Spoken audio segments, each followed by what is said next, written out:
Next up, senatorial campaign. Karen Handel is with us. How many of you know Karen Handel?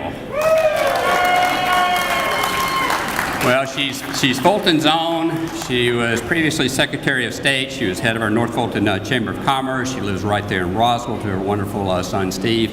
And she's a friend to many of us. Ladies and gentlemen, Karen Handel. Good afternoon, everyone. It is so great to be home. You know, we are hearing a lot about the problems in Washington and what's wrong with America and who's to blame. And to be sure, a lot is wrong, and Americans have lost trust in their government and faith in their elected leaders. But we don't hear much about fixing the problems, and that's what we need to do most. So much damage has been done that governing has become extraordinarily difficult. And yes, we need to get to the bottom of the IRS scandal, Benghazi, and the snooping that's been going on. But simply getting answers is not enough. We have got to change the way that we're doing things in Washington so that we can get real progress for you. And that starts by electing new leaders with a new vision and fresh perspective who are going to go to Washington unafraid to challenge the status quo, unafraid to do what is right, unafraid to lose an election to do what is right for you.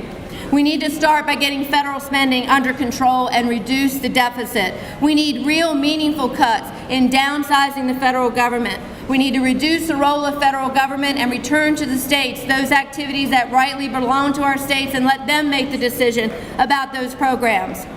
We need to scrap the IRS and move to the fair tax so that we can have fairer, flatter, and give tax relief to our citizens and our businesses. We need a workable plan to reduce this federal deficit, one that has real milestones in it so that you can trust that we are actually making progress in bringing that debt down. And we do need a balanced budget amendment so that we will never find ourselves with this kind of debt ever again.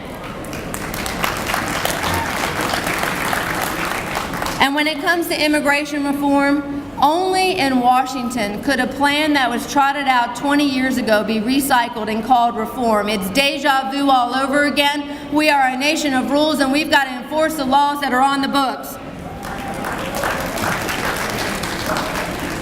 As we work to do away with Obamacare, we can't just do away and ignore the problem of health care. We need to have a new program that is market-driven and patient-centered. And let's take a look at the network of 9,000 community health centers in this country. Community health centers that are already serving some 22 million Americans today who are poor and in need of health care. And by the way, we need to get the feds out of the way of educating our children. And when it comes to protecting this nation, I think all of us understand that that is an imperative role of the federal government to protect our country. But as Benjamin Franklin warned us so many years ago, we must hold back in sacrificing our liberties for security, because then we will end with neither. And as I mentioned, national security, ladies and gentlemen, we owe a debt of gratitude to our men and women in the military and their families for the sacrifices that they have made. And the situation at the VA is appalling, it is unacceptable, it is a disgrace that it has gotten to this point, and the time is now to fix it.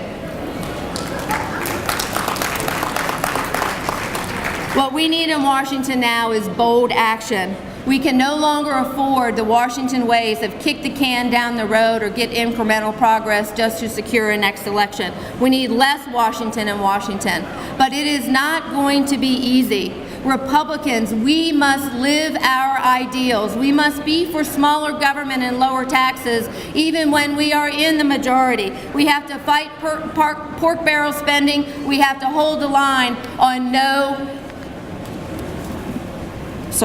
We have to hold the line so that we are not engaging in political expediency and engaging in pork barrel spending when it comes to the budget. Less Washington in Washington. A conservative who is going to fight for you. You know I'm a fighter. You know I have a track record of getting things done in the most difficult of environments. And I know this is a crowded field with a lot of people that we really like. But the challenges today, They require new leadership and fresh perspective, an individual who will come to Washington with new energy and new enthusiasm and great resolve to solve what are very big problems. If you like the way things are going in Washington, if you want more of that, then I am not the candidate for you. But if you want someone who is going to be reform-minded, who will have the courage to stand up and fight the status quo, then I am the gal for you. And I won't kid you. The decisions ahead are really tough, ladies and gentlemen. They are going to require sacrifice on the part of each and every one of us. But this is America, and we have always risen to the occasion in the face of the most difficult challenges. We did it in World War I, World War II, the Great Depression, and many other times. And the problems we face today pale in comparison to those days. We must be willing to aspire to something greater and bigger than ourselves, to make the sacrifices now for the greater good of the next generations to follow. What will be our legacy? Is it going to be an out-of-control federal government, massive debt, dependency, erosion of our freedoms? We must not resign ourselves to dysfunction and dependency. We are the great land of opportunity. If you want a leader who is going to be bold and represent you, a leader that you can trust, I am that individual to be your next United States Senator, and together we will ensure that this great land of opportunity and this great land of the free continues to be so for generations to come. I ask for your vote, but know this, I will work very hard to earn it. Thank y'all. God bless you.